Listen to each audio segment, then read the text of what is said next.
Hey everyone, how you guys doing? Good.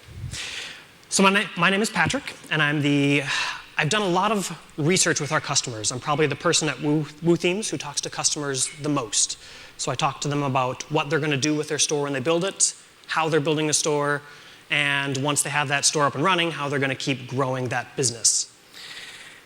And I like to talk to people who use other e-commerce platforms as well, Shopify, BigCommerce, Magento, whatever. And when I talk to these people, they always talk about the future of e-commerce and business things that you can do, not just technological things, not just plugins, not just databases and firewalls, but stuff you can do with your business and your products to stay with the times.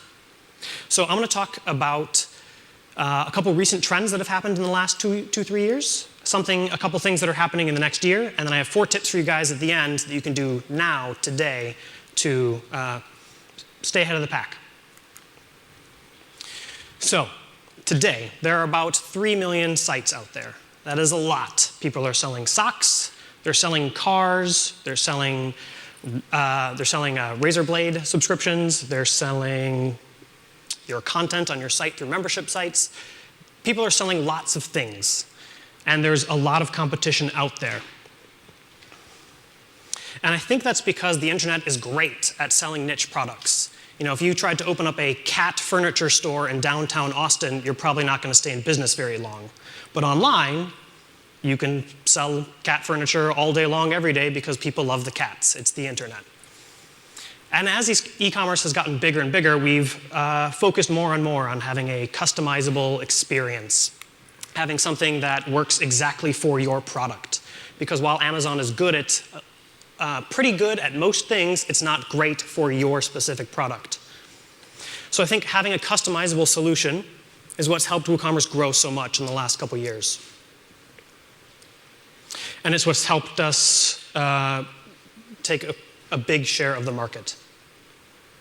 So I can't talk, while I can talk about 3 million sites all I want, there's one site in particular I want to talk about, and that's Amazon.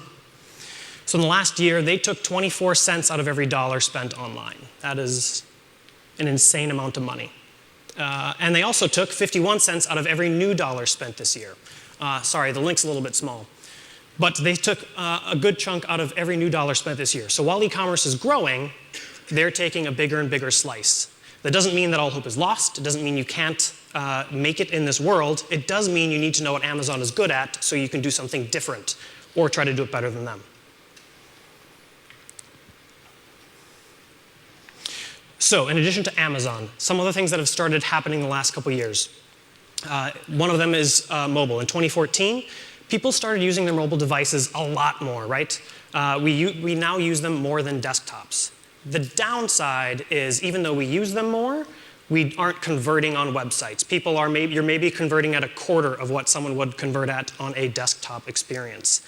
That's not good, and something that needs to change. Luckily, that is changing. So Apple has heavily hinted that things like Apple Pay will be coming out to e-commerce sites in the near future.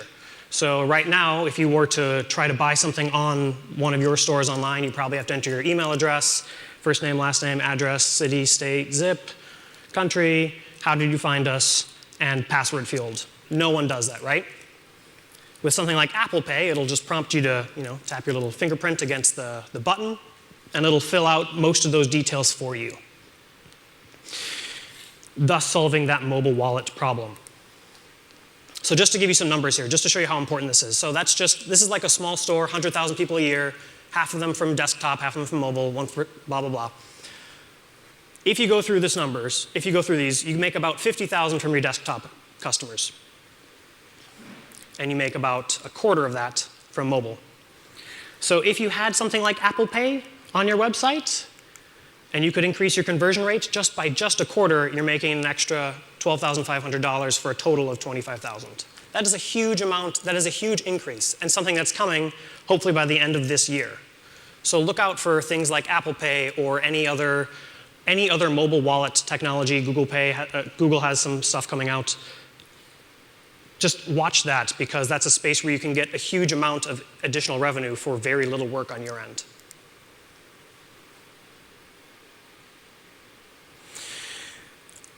So something that I'm excited about is the in-store experience has been changing a little bit recently. So typically, e-commerce, we all care about online websites here. We're very good at A/B testing. We're very good at collecting data. We're very good at seeing where people come from. We're really terrible at doing that in a store. But now there's some sophisticated systems have started coming out that allow people to actually track what people are doing in a store. So they can now track how often you pick up something, if you put it in your cart, and if you check out with it. And now that they have that, they can do A/B testing in stores. So if you've seen digital labels, they can test different labels and how often, which label, which title of the product, which description of the product is more successful at getting people to add things in their cart. And the reason this is important to e-commerce people, even if you don't have a brick and mortar store, is that people are going to start expecting more personalized experiences, right? They're going to start expecting a better experience. Imagine you're in Best Buy, you pick up the Avengers, and you go, oh, the Avengers. I kind of want it. I'm not going to get it right now. You put it down. You could walk by the TV section, and they could play a 5-minute clip of the Avengers for you. That's a very personalized experience, something that's not quite possible today, or it hasn't been implemented yet today, but will be coming out. There are stores doing this. So this is a store. It's in the Bay Area, I forget where exactly, but you can check out their site and see what they're doing with dynamic messaging. They tend to focus on Internet of Things technology, Fitbits, Nests, all that stuff, but they use really cool techniques to do stuff in store. And people are going to start expecting that on your website as well. So this is something that I'm really excited about, is sort of automatic e-commerce. A friend of mine, do you guys know what Alexa is? Right? Alexa? It looks like a little speaker. You can get it from Amazon. It connects to your Amazon account. You can ask, what's the weather like? What is the news of today? Something else you can do with Alexa is you can say, hey, Alexa, I just ran out of paper towels. Could you please get me more? And Alexa will go into Amazon and get it for you. Amazon is awesome. They're at the forefront of this. They're making a lot of money doing it. You can do it too. With technology like Internet of Things, I have a Fitbit Surge. You could do things like when your Fitbit runs out of, or when the battery is low, it could connect your Fitbit account and order a new battery directly from them. Or if you have a printer, your printer could say, hey, I need more ink, and could buy ink from the manufacturer immediately, directly through them. There's a lot of ways that you can automate products replenishing or replacing themselves to get you money every month for free, or very easy. They don't even have to go to your website anymore. This is just done via API. This is so cool. This guy made this 3 years ago, so this is not a new concept. He just put a barcode scanner in front of his trash can, hooked it up to a Raspberry Pi, and duct taped it to the inside of the cabinet. And anytime he throws something away, it scans it and puts it on his grocery list. So people are craving a solution that does this for them, some tool that'll allow them anytime they throw something away or they're running low to buy a new version immediately. There's no reason why your products can't do that, or if they do integrate with some sort of to-do list, maybe you can partner with them and work something out so that they order your product instead of getting the product from someone else. Again, this was 3 years ago. Okay. So I've got 4 things for a successful 2016.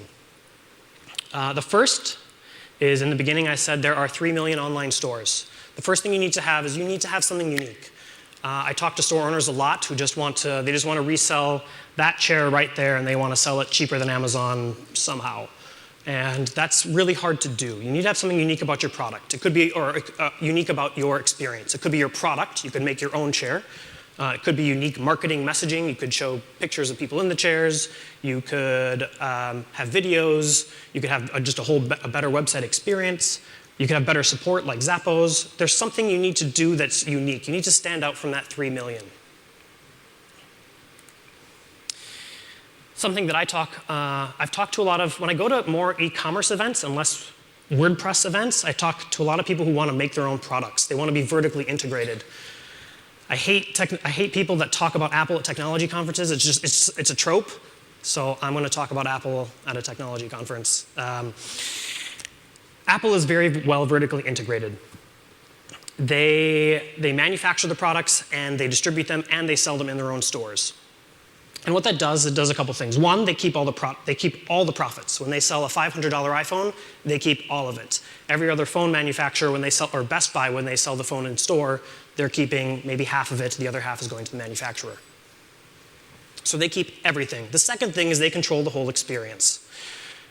I was talking to someone yesterday about why does Apple have stores? Like, you can buy an iPhone in Best Buy, you can buy an iPhone at the Sprint store. Why do they have stores? They have stores so that they can control the whole experience. They want you to have an Apple experience, not a Best Buy experience. They want to control how well the staff are trained, what they say, how they say it, how long you wait in line, how long before you're attended. They want to control all of that. And when you vertically integrate everything, when you build your own product and retail it yourself, you can control everything. So look into verticals. The third thing is the buyer's journey. With 3 million stores out there, it's hard for people to find you. So understand how people find your product in the first place and try to intercept them before they just say, I want to buy product X. So if someone has a headache and they say, why does my head hurt? You could have a blog post on that. Or let's say they're a little bit farther down the process and they say, I have a headache, what sort of medicine is out there? You can have a blog post on that. Or they say, price compare these 10 headache medicines. You could have a blog post listing all the different medicines and which ones are the cheapest, most effective, easiest to get, etc. There are plenty of places where you can intercept a customer, give them valuable information, and then also say, hey, by the way, I also sell this stuff. If you want to buy it right now, here's the link. So understanding where your buyers are coming from and going to is really helpful. And lastly, understand the tools that you have. So lots of people have talked about Google Analytics. I think almost everyone has it installed on their site. It's free, but no one really explores all the features. There's lots of cool stuff you can do. Does anyone here use any sort of custom data with Google Analytics? Anyone? OK, I see 2 hands. So there's really cool stuff you can do with cost of goods data. So if you upload your cost of goods and upload how much you can, instead of determining your net profit or net revenue per day, you can determine your net profit per day based on, after taking into account discounts and such. There's user testing where you can see how people use your website, and there's Hotjar where you can see how people click and walk through your site. There's lots of free or very cheap tools that you can use to figure out everything that's going on your site. I recommend you do. I kind of talked a long time, so I'm out of time. That's me. I forgot the // so put that in. But yeah, that's me. Thanks.